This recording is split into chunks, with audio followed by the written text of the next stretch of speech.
Lesson number 15. Explanation. Every year, National Bravery Awards are given to young children for their outstanding deeds of bravery. These children present inspiring examples for other children. The awards are presented 2 days before Republic Day. In the year 2013, these awards are presented by the Prime Minister on 24th Jan to 25 children. 9 are girls, and the Bharat Award was conferred upon 8.5-year-old Mahika Gupta from Delhi.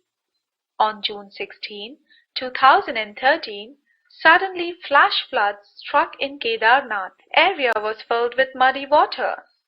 Mahika Gupta did not know how to swim. Still, with great courage, she saved her own life and her younger brother's life. Shubham Santosh Chaudhary from Maharashtra has been awarded Sanjay Chopra Award for his exemplary courage.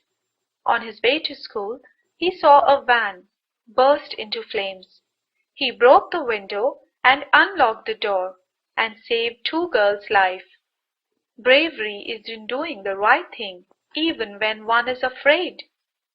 Brave performs brave actions. The brave man is not he who does not feel afraid, but he who conquers that fear.